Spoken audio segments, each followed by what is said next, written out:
So good morning. We are starting our vlog. We are starting our vlog on a Sunday, and you find me reading Persuasion for the first time. I don't know what your guys' experience is with classic novels, but it has been a minute since I've really had the mental capacity to sit down with one. The fact that everybody is currently reading Wuthering Heights, I wanted to take a minute to just get my brain back in the rhythm of how they tell stories at this time and what the dialogue looks like. And we're finally hitting a point somewhere in chapter 2 where it feels a little bit more smooth. Not to say that it's fully there, and I'm already having thoughts. I'm already having just intriguing questions, especially thinking about the most recent movie adaptation, which had Dakota Johnson in it, and I loved that movie. But I think we'll have to have like a full chat about that maybe towards the end of this vlog once I finish this book. Because right now I find it so fascinating that in the intro to kind of telling the story, and I think, so I was sitting with like, why do these books sometimes feel like a slog? I think what I realized is that some of it is the specific style of storytelling, because the way that this book really intros is though you're being told this story by somebody else who's kind of establishing this world. And a lot of times we tell stories like one-to-one.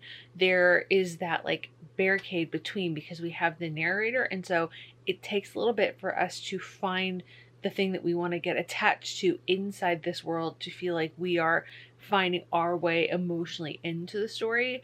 And that can be a little bit hard given the time in which I'm creating this vlog, obviously, but how we consume content today and the ways in which we tend to engage with story. So I'll be interested to see if I feel the same way kind of on the other side of it. But in knowing that it's been a minute since I've read Jane Austen. I think that I've read a good chunk of her catalog, but it's really been a long time since I can have like the full awareness to do so in a way that didn't feel like it was actually being graded or it wasn't work for me. I took a couple novels courses in college, and one of them was it was called the B-side, and it was essentially all of the favorite authors that you know, but their lesser known works. That included Jane Austen, and we did Mansfield Park, and I think we'll get through. I'm not trying to rush this by any means because I actually want to enjoy this process, and I feel like there's a balance between reading this and reading the other stuff that I've been consuming, and then obviously the other content that I'm creating for you guys movie-wise. But this has been an interesting one to start, but it's helpful that I know that I'm really intrigued by Anne, and that's helping me lock into all of the bits that I feel like it's just, it feels a little bit like a slog. It's not nice to say, but it feels a little bit like a slog. So mom and I have been in a bit of a competition as to which running shoes are best, because I really like my Cumulus from the ASICS. She is a really big fan of the, I think these are the Nimbus, and that's kind of what we're in comparison of. And so I've done a couple of trial runs, especially, and I think this is one of those like where my Goldilocks syndrome kicks in. We're really just, we want to show you everything behind me is more focused than I am. Anyways, I'm retying them because I tried her other version the last run that I did 2 runs ago, I think 2 runs ago, and they're this style, but they're wide, a little bit too wide for my foot. So definitely made a difference with just feeling like the support was there. I need a definitive amount of arch support. But when I went for a run the other day, back in my Cumulus, which TBD if they're legitimate, we still haven't assessed that, I felt like they were maybe a little bit stiffer than I wanted them to be on the bounce, and this style has more cushion up front, so I'm retying the front part right now. This makes a lot more sense when it's on my foot than anything else, but what I like to do is to tie where you have that second hole right here. I go ahead and put the string in, and then we're going to thread them through and readjust all of the laces. And what happens is you get the support that you want. Like I'm getting it structurally to kind of hold my foot a little bit better, but because I have this section right here kind of bridging the tension, it means that I'm getting the support without all of that lacing going straight into my foot and it cutting off the circulation as much. So it does what I need it to do, which is to keep everything really secure around my ankle, because I find that with higher arches I just need more ankle support. And so having it tied right is just as important as anything else, but even more so because if it's not tied right, you have the string kind of pushing into your foot, then it messes with your circulation and it's just really uncomfortable when you're running. So that is what I'm doing at the moment because I'm borrowing her shoes, and she doesn't know that, but she's not gonna wear it this time. She's gonna wear the other one. So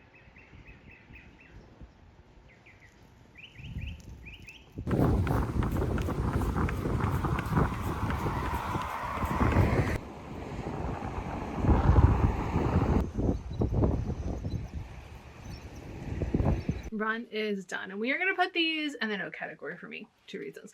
Number 1, and it was a little hard to tell, I think based on my last run, we can assume that it's the shoes and not necessarily the fact that I don't feel like I activated my glutes as well as I should before my run. Sorry if I'm looking at the viewfinder. It's just, I think we're due for a new camera and I'm having to navigate the annoying bits of this one, focusing on everything but what I want it to focus on. I think maybe in the next vlog or 2 I'll end up going to the local running shoe store and seeing what they have available, because a lot of brands unfortunately don't have a quiz on their website to help you understand what might be your best shoe.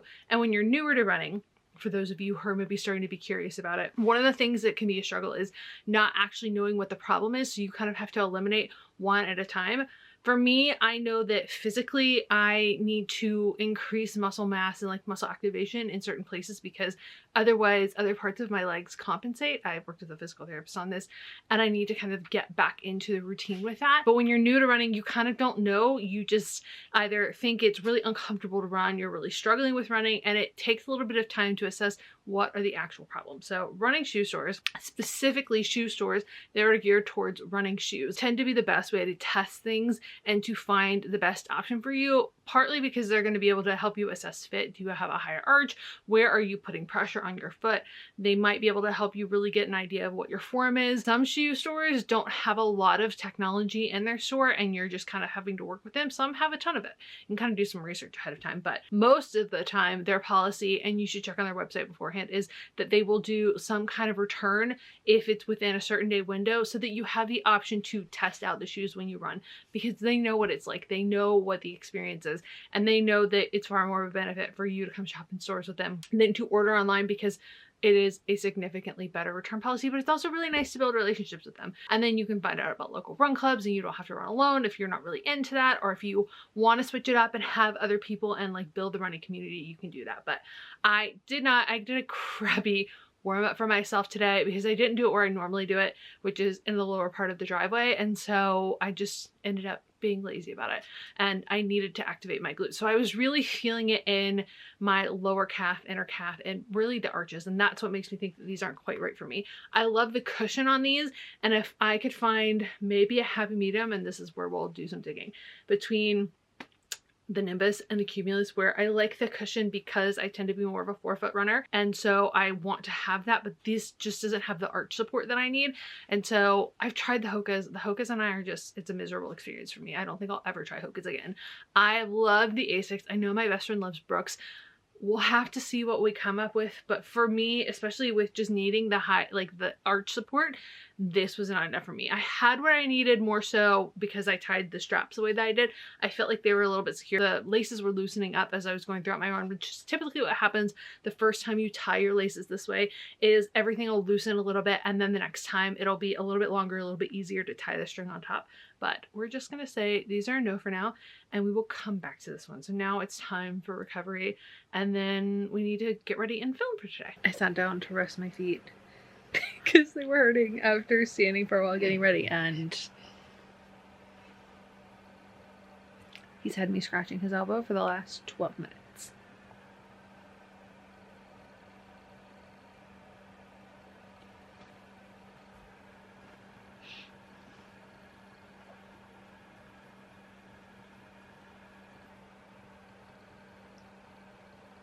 Just finished filming. You guys have already seen this cardigan, but it's just so much fun.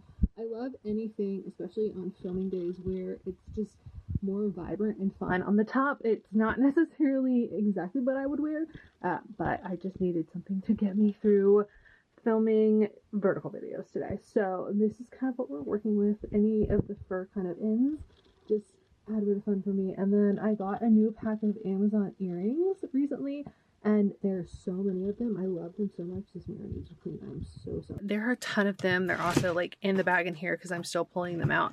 And they're just good for really good basics, but some fun shapes. Things that just let me be flexible with trying different things. At some point I will invest in bigger and better earrings, but I have a tendency to lose some of them. One of the holes in my ear is a little bit just wobbly, and so sometimes the earring falls out. So it's nice that I've not invested a ton, but these are also hyperallergenic, and the ones that I'm wearing today have quickly become a favorite. These have the loop, so there's not like a back to them. They just have the hook on the back side, which means they're perfect for thing that I struggle with. It's either having my nails be a little bit too long or just not having the time to really finesse putting the back on. So I like that these are just easy to kind of throw and go, and I don't have to worry about if I have been using the backs that I bought more specifically that are really meant to hug your ear. If I've lost some of them, I don't have to worry about that with a grab and go kind of style.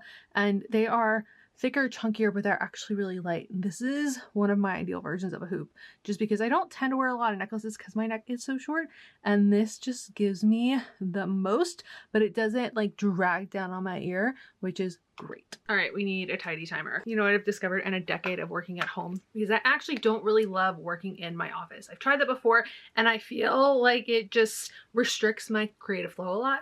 But what I've realized that is very, very, very necessary for me is I need some kind of mental boundary to help me move throughout my day, even more so to understand the kind of energy I need to exert in a day, because I'm not changing the environment as often as I should. If you've read Atomic Habits or Power of Habit, there's a lot of conversation in those books and studies that have shown the mindset behind environment and different cues and just how that impacts our mental ability and to do things. There's been studies that have shown with relation to addiction, there's just a lot of stuff that kind of goes into having even just light boundaries in your brain, but having environmental changes. And so something like a TidyTimer does a lot for me and helping me understand the level of energy that I need to exert during that portion of the day. Because I am at home, because I'm in such limited spaces, I have to really, and I'm getting better at it. It's something that's kind of going through this process. Sorry, I have hair on my face. I'm getting better at it, but something like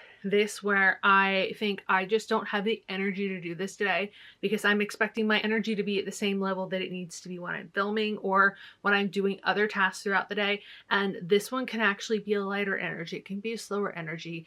It's more that I kind of do the thing, not that I'm like trying to speed through it. When I have the TidyTimer, it helps me to tell my brain, okay, actually this gets to be relaxing. This gets to be slow. This doesn't need to be done as quickly as possible. It gives a lot of just gentle boundaries to my brain and helps me feel safe. And it makes it so that when I think about the task and I recognize that I need a TidyTimer to kind of get it done, it helps me to understand that I'm recognizing that I don't need to approach every single thing the same. I might want to approach it in the same quality, and I'm always going to want to try to be the most thorough and to be the best version that I can be. Right now that is challenging in some capacities because of my living space, but I also know that it just gives me the ability to not try to approach every single thing the same and to really, again, give myself permission to slow down in this space. And that has been one of many things that has been tremendous for me this year because I've needed that in my brain. That level of slowness was one of the reasons that I deleted TikTok off my phone. I've really just kind of given my brain back the space that it needs to be the person in my brain. And the changes have been night and day. It's been transformative. So gonna throw a TidyTimer on. I'll give you guys a snippet of it. An entire channel for these timers just so that they're quiet ones. I will eventually do some other ones, but right now we just kind of got the ones that we've got and I throw them on whenever I need to throw them on and they're great. If you have requests, let me know below, but it makes a big, big difference in just letting my body and my nervous system feel safe in more of the tasks that I need to do and complete throughout the day. And because I'm doing that, because I'm approaching it in this way, I get so much more done.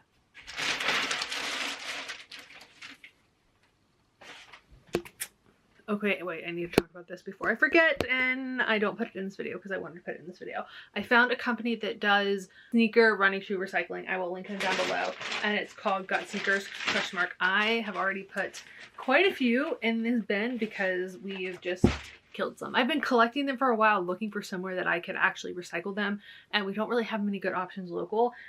They do some reselling, but at the baseline of it, what I really wanted is just any of my running shoes that like once they're dead, they're done for me. I have a few that either just ended up being really uncomfortable for me after a while and they weren't resellable. They kind of gotten past that point. So this has been a lovely thing to find for me. And regardless, you might make some money back off your shoes, but it is free. So they sent me the bag and not sponsored. I found it myself looking for a solution to this. So I'm filling up my shoes, filling up mom's shoes, and then I'll drop it off at FedEx and that'll be all done. But I didn't want to forget to put it in this video because I want to get this out of here, but I needed to tell you first.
So we just finished editing for the evening, and I thought I'd add in one more little bit before I ended this vlog because I'm letting my tea steep, and I thought about this book earlier and I wanted to share it with you guys.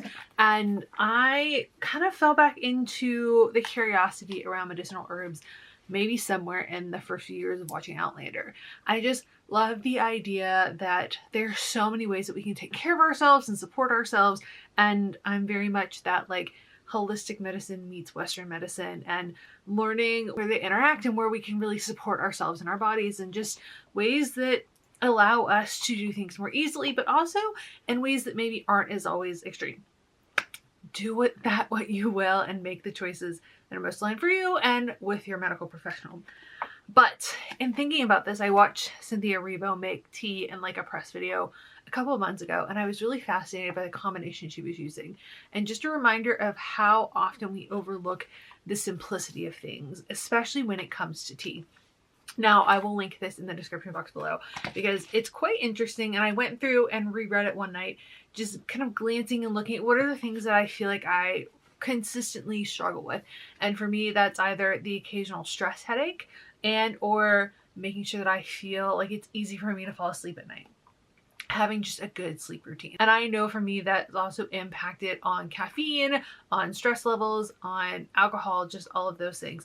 And I'm pretty good about all of the other stuff, but I'd been considering just what does it look like for me to fall asleep more easily, and especially on the nights where my brain is feeling really strong. I talked about the CBD gummies in the last vlog, and I do really like them, but I think that as I was kind of rereading this and looking at some of the combinations for things, and then going down the internet rabbit hole of seeing what my options were for finding them, and does this become a new hobby? Do I start making my own teas? You know, just where it kind of goes in my creative brain to be like, oh, I can make things. That's so exciting. I was, of course, looking at some of the Reddit threads for people talking about stuff, and a lot of people are just, you know, saying they just make different, like they mix different bags of teas. They kind of do a combination of things. So the one thing that I've been using quite consistently, and I don't have the other one with me because I need to replace it, is I will do 2 tea bags at night. Not every night, but on nights where I can kind of remember to do it or feel like I need to do it, I will do the chamomile and lavender, and then there's a chamomile and vanilla I like. I like to combine them together. And something about the ritual of drinking a hot cup of tea, but also this cup of tea, it just, the warmth in it, I would love to study more in Chinese medicine to kind of know all of the things that go in it. I definitely am somebody who finds that warming elements really soothe me. They really kind of bring that sense of calm into my body. If you guys see it, I'm either shoving it out of the background constantly or it's somewhere near me, but I pretty much always have a heating pad really close by. It's something that just helps with stress levels for me. I will either put it on my chest at night when I just need to tell my body to kind of calm down, or if I feel like I'm carrying extra tension in my shoulders, it's there. If I feel like my back's a little tight, it's on the, like, beneath me. I have one at the front, one out back. I use it constantly. I'm such a big fan of it. I will take hot showers when I'm feeling stressed. I love a good sauna when it's available for me. I love that kind of warmth. I find that it really just helps me recenter, and that temperature change and that shift just really grounds me. And so drinking the chamomile has been a big game changer for me. I find that it's so calming for my brain. And I think it is that dual side of, it's not just the intake of something and like ingesting something, it is the ritual and the soothing ritual and the requirement to kind of slow down to take this in, because it is hot, because it can't just be like gone at once. Like there's more of a presence and telling yourself you're calming down at the end of the day. So it's something that's been really helpful for me, and I thought I would share that for anybody else who really kind of struggles to sleep at night. Would recommend this book. That is all I have for you guys today. Guys, I have no idea what's coming next, but I do have some creative ideas I kind of want to do, and I will lightly put this out there. If you made it to the end of the vlog, you'll get a spoiler. I think I want to do some spring cookie boxes and bake them for some of my friends. I was gifted a baking magazine for Christmas from my best friend's mom, and I haven't gotten the first one in yet. She gave me 2 to start with, but I really am just enjoying embracing more creative energy this year, and I've been trying to find ways to keep that up, to make that fun, to challenge myself, to expand myself, to really enjoy in that creative energy. Sewing is still on the list to do, but I think that right now I know that I don't have the space and like the mental capacity to completely engulf myself in that so far. So that'll be something that comes maybe in a little bit more in the future for me. For now, I think that baking is probably going to be the solution, and I feel like spring cookie boxes might be fun. Let me know in the comments below if you have any suggested recipes for that. If I do it, you guys will see it all and I will share all of the recipes, but that's kind of what I'm thinking might be coming up in the vlogs. We're going to do some research. I pulled out some cookbooks earlier, but I love you. It is a good day to have a good day, and I will see you in a new video very soon. Bye, guys.